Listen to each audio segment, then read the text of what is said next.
जंगल छोड़कर भाग गया। चूहे ने अप्पू का जाल काट दिया। अप्पू ने चींटियों से माफी मांगी और कहा, मुझे माफ कर दो चींटी रानी, हम सबको मिलजुल कर रहना चाहिए। आज से मैं भी तुम्हारा दोस्त हूँ।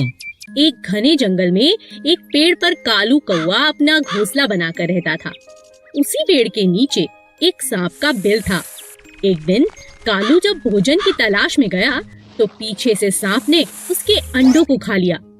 जब कौवा वापस अपने घोंसले में आया तो अपने बच्चों को ना पाकर बहुत उदास हो गया।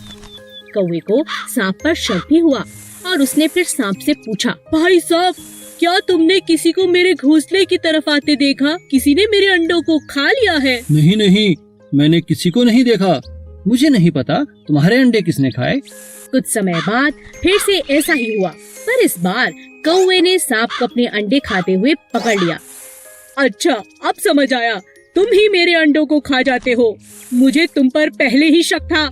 तुम्हारी इतनी हिम्मत कैसे हुई? मेरे अंडों को खा गए। मुझे भूख लगी थी, इसीलिए मैंने तुम्हारे अंडों को खा लिया। तुम मेरा कुछ नहीं बिगाड़ सकते। इतना कहकर सांप अपने बिल में चला गया। कालू बहुत उदास हो गया और उसने सांप से बदला लेने की सोची। फिर वह उड़ता हुआ राजा के महल की तरफ चला गया। तभी उसकी नजर महारानी पर पड़ी, जो तालाब में स्नान कर रही थी।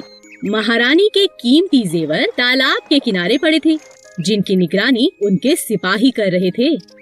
कालू कौवे को एक उपाय सूझा। वह एक लंबा सा हार अपनी चोंच में फंसाकर उड़ने लगा। सभी सैनिक कौवे का पीछा करने लगे। कालू ने चालाकी से उस हार को सांप के बिल में डाल दिया। जब सैनिकों ने बिल में डंडा मारा, तब बाहर निकला सांप, जिसके गले में महारानी का हार था। सैनिकों ने पीट पीट कर सांप को जान से मार दिया और हार ले लिया। इसी तरह कालू कौवे ने सांप से अपना बदला ले लिया।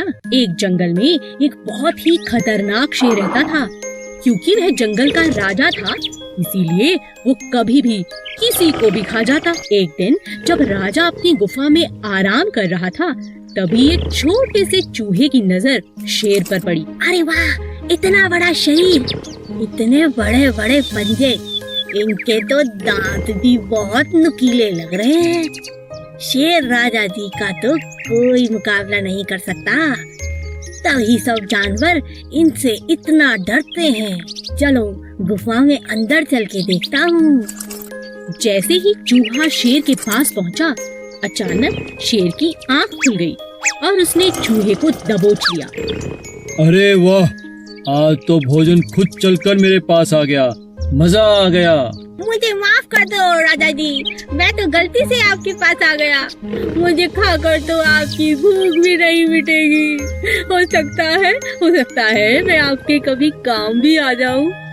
चूहे की यह बात सुनकर राजा के मन में दया आ गई और उसने कहा, ठीक है, वैसे भी मेरा पेट आज बहुत भरा हुआ है। जाओ, मैं आज तुम्हें छोड़ता हूँ, लेकिन दोबारा ऐसी गलती मत करना। और इस तरह चूहे की राजा ने जान बख्श दी। एक दिन राजा शेर भोजन की तलाश में नदी किनारे पहुंचा। वहाँ उसे शिकारियों ने अपने जाल में फंसा लिया। गुस्से में आकर शेर जोर जोर से दहाड़ने लगा। ये तो राजा जी की आवाज है। लगता है हमारे राजा किसी मुसीबत में है। चलो उनकी रक्षा करते हैं। चूहे ने जब शेर को जाल में फंसा देखा तो अपने दोस्तों के साथ तुरंत जाल को काट दिया और अपने राजा की जान को बचा लिया। शेर को खुला पाकर शिकारी भी भाग खड़े हुए। उस दिन के बाद से शेर और चूहा अच्छे मित्र बन गए। एक सीधा सादा हाथी और एक चालाक लोमड़ी दोस्त थे। दोनों साथ में घूमा करते थे।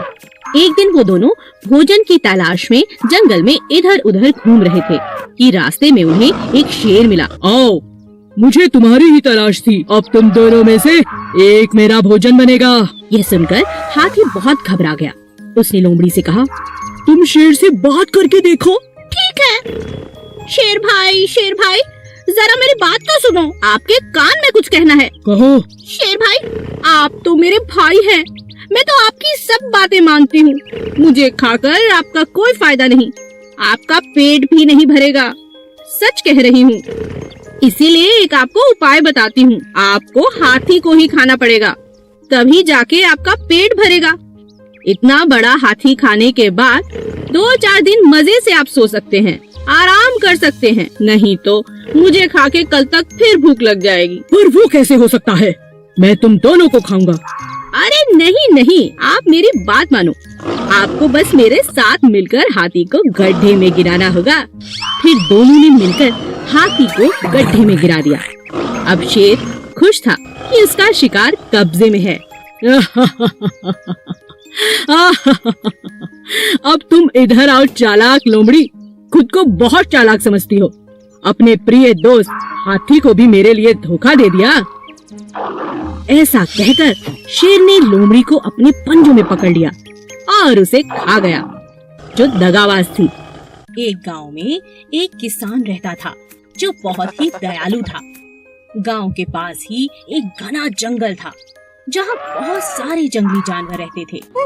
इन जंगली जानवरों को पकड़ने के लिए शहर से शिकारी शिकार करने के इरादे से वहां आते थे।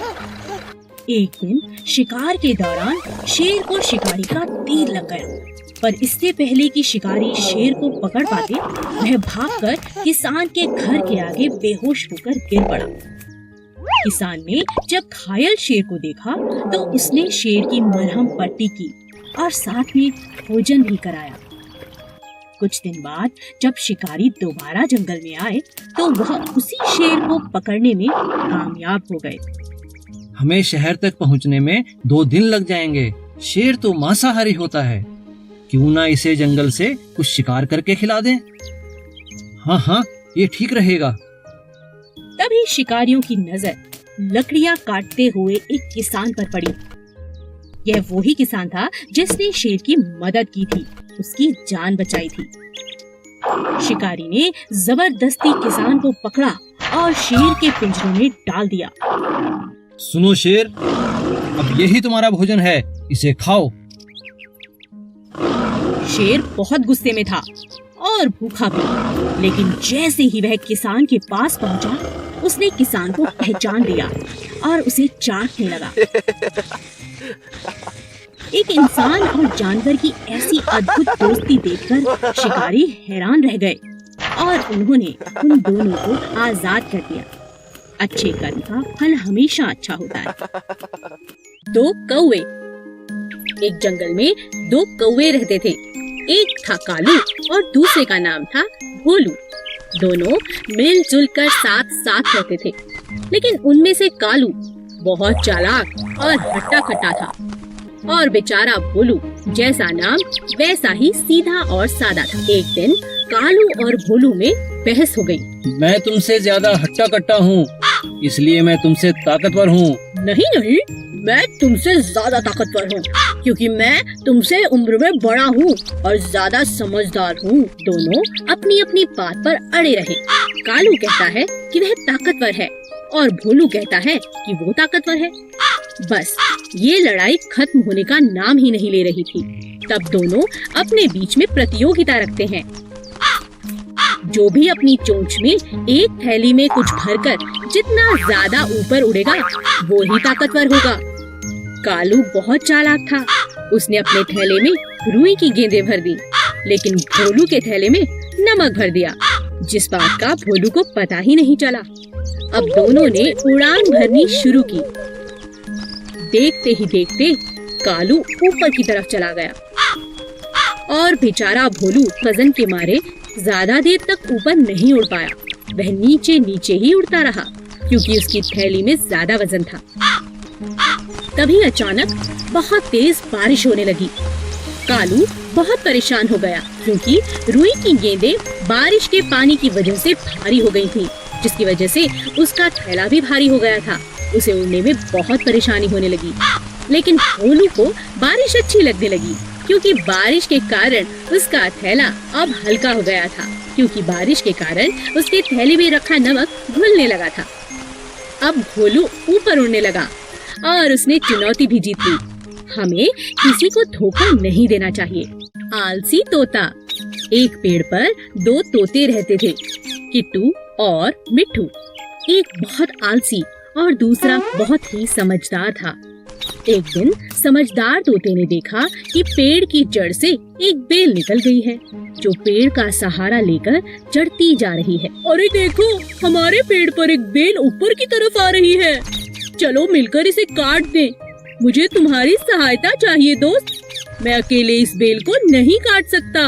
आज तो मैं बहुत थका हुआ हूँ, हम कल काट लेंगे। ठीक है दोस्त, पर हम कल इसे जरूर काट लेंगे। अगले दिन फिर से तोते ने मिट्ठू को आवाज लगाई। मिट्ठू मिट्ठू देखो, बेल तो दिन प्रतिदिन लंबी होती जा रही है। आओ इसे काट दें। कहीं शिकारी आ गए तो इसके सहारे हमारे बच्चों तक पहुंच जाएंगे। तुम्हें इतनी जल्दी क्या है, कर लेंगे। मिट्ठू तुम बात को समझो, अभी तो बेल नाजुक है, मिलकर हम इसे काट सकते हैं। अगर ये सख्त हो गई तो इसे काटना बहुत मुश्किल होगा। ऐसा करते करते कई दिन निकल गए और बेल पक्की हो गई। तोता रोज मिट्ठू को आवाज लगाता, लेकिन मिट्ठू कोई न कोई बहाना बनाकर टाल देता। किट्टू तोता अपने बच्चों को लेकर दूसरे एक ऊंचे पेड़ पर जाने को मजबूर हो गया, क्योंकि उसे पता था कि मजबूत बेल के सहारे कभी भी शिकारी आकर उसके बच्चे ले जा सकते हैं। मिट्टू, मैं अपने बच्चों के साथ दूसरे एक ऊंचे पेड़ पर रहने जा रहा हूँ। क्या तुम भी चलोगे? यहाँ रहना सुरक्षित नहीं है। मिट्ठू तोता आलसी होने की वजह से हर काम कल पर टालता रहा। इसी